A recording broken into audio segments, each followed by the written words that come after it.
There's viewing a property, and then there's viewing a property. I'm going to show you the latter. It's not a video I thought I'd be making, at the beginning of my property investment journey, but it would shock you how complicated viewing a property as an investor can be. So let's break it down. We're going to break this down into 3 sections: before the viewing, during the viewing, and, you guessed it, after the viewing. So before the viewing it's not the most important, but arguably it represents over 95% of the analysis. Now the reason I say this is viewing the property in theory is just to match it up against what your expectations were.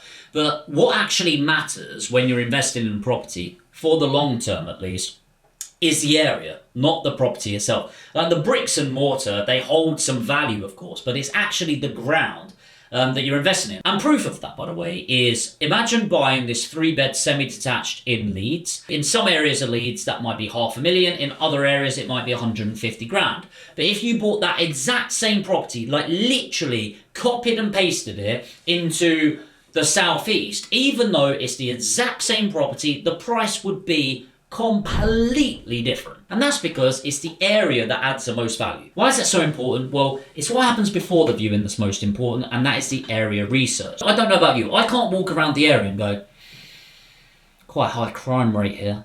17.5% crimes on this road. Do you know, as I walked down this road, I realised that 45% of the properties are owned outright without mortgage. You can't tell that shit by walking around. Yes, you can get vibes and opinions, but you need to know the schools in the area, the EPCs in the area, you need to know the crime rate in the area, the tenure of property in the area, your social demographic breakdown in the area, and all of those things are quite important. So you can use property data for this. It's a really good tool. If not, Street Check if you want a bit of a freebie on there. And the breakdown of tenure of property in the UK is 30% owned outright, 30% with a mortgage, 21% is a buy-to-let, it's a private rental sector, and 19% social housing. I won't invest in an area with lower than 40% ownership in an area. And the reason for that is I want people to want to live there, I want demand in the area, and I want capital growth.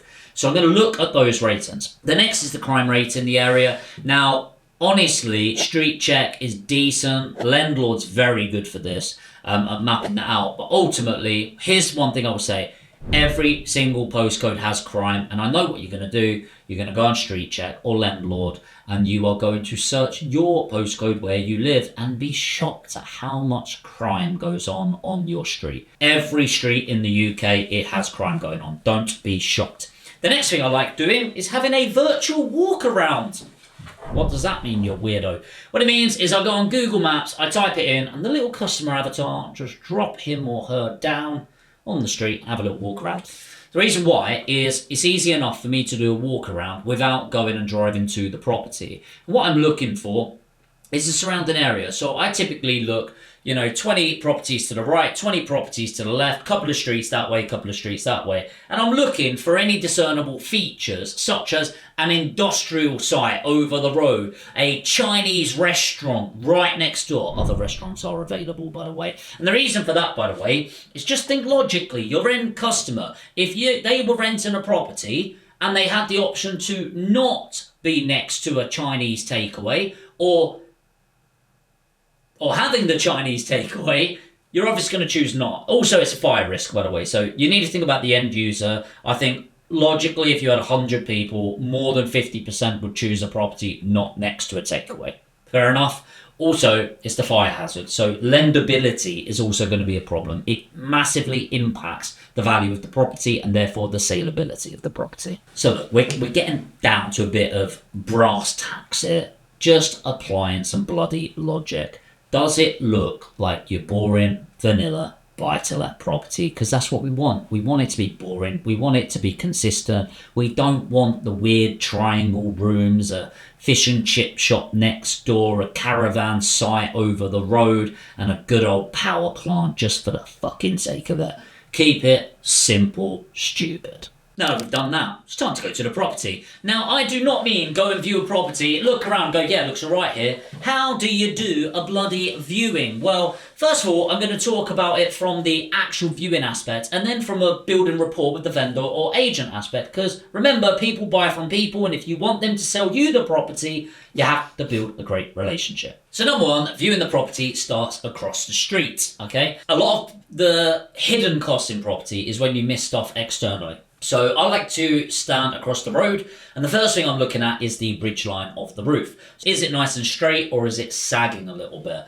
And it's not that big of a deal if it's sagging, but it's something to be aware of. The next thing I look for is missing tiles on the roof, and I also look around the flashing. So this is the bit around the chimney, making sure that it's properly sealed, and you can usually tell. If there's any gaps in the roof, you're more than likely going to go in and see some sort of damp on the ceiling. It is not a big deal, it's easily fixed, but something to factor into your refurbishment. The next things I like to do is just look at the gutters. I know that sounds a bit weird, but if they're stuffed and cracked and things like that, it's usually a good representation of everything to come. It's a very good telltale sign.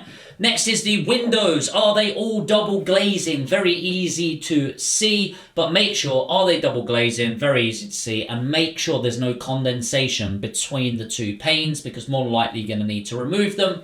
Also, around the windows, just make sure to check the tops of the windows. Is it sagging at the top? And essentially, there's obviously a lot of weight that comes around because suddenly there's no bricks there, it's just glass. If it's done properly, it's called a lintel, it will not be sagging. If it is sagging, more than likely that's going to need to be taken out, raised up with some acro bars, getting a little bit in there, and then put lintels across. So that's going to be something that's going to end up costing money, and something that if you're not a property expert, you're going to need to get somebody to quote for that. Now, things like, it needs a new kitchen, it needs painting. You don't really need an expert to go do that. You know the prices in the area, you can price it up. But anything like that, I'm looking for it. Final two things I'm looking for is the front door. Make sure it's a decent door, it's not smashed in or anything like that. Final thing I'm looking at is the pointing. So the pointing is the bits between the bricks, as it were. So all of that going down, and I don't mean, oh, they've done a good job or a bit of a shit job there. It's not really what bothers me. It's, are there any cracks in there? Now, odd little lines are absolutely fine, but when it's a crack following the line of the brickwork and it's thick and it's all the way down, that almost definitely is movement in the property. Now, that is not always a cause for concern, but you definitely want to get a structural engineer over just to make sure it's settled, i.e. it's past movement in the property, not present. Because if it's present movement, that could be a way bigger undertaking than you want to take on. So much, and we're not even inside yet.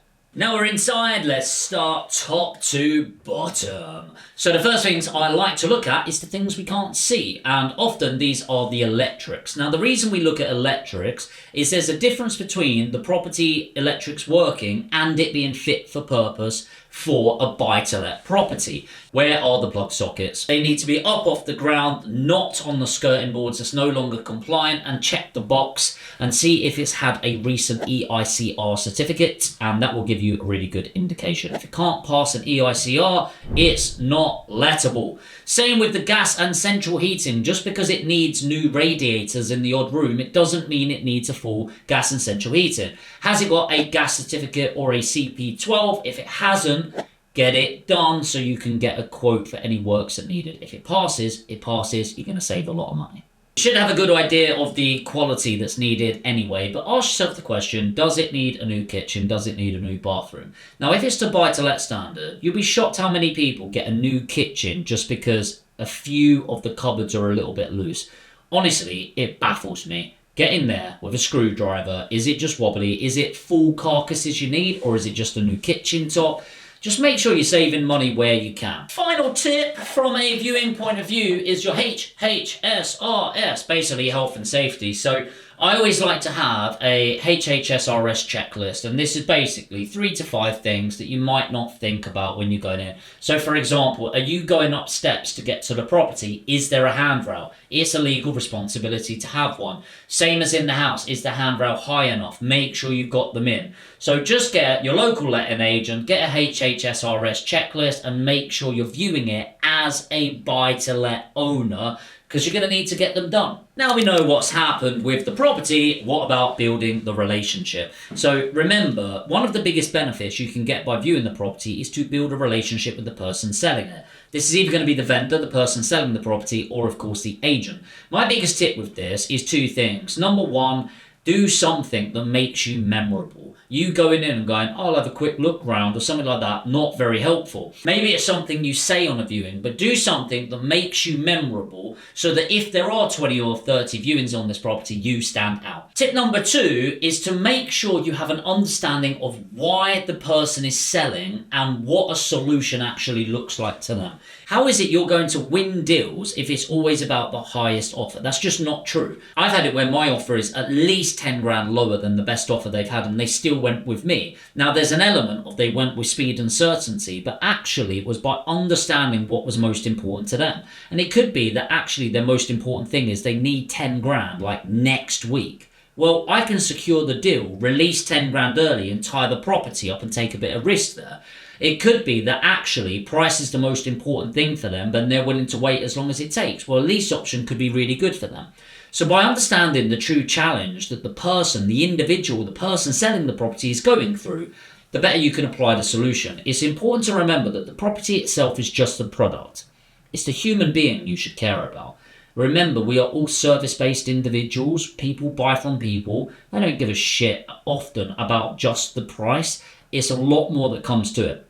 Also, for a great example of that is people that don't sell to investors because they'd rather sell to the person that's going to live in their home and treat their home respectfully rather than an investor that's just there to monetize. So how can you humanize the process? How can you be memorable? How can you understand the challenge and apply the right solution to that challenge? Section 3.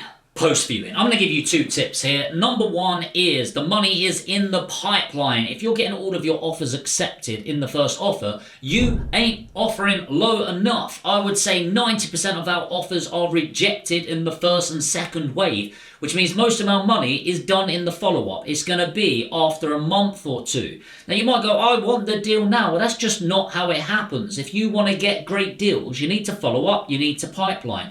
I will end up following people up a minimum of 9 times. I'm going to give you an example here. Most people give up when they go, no, I've sold it elsewhere. Oh, okay, fair enough. What do you end up selling it for out of interest? And then move on.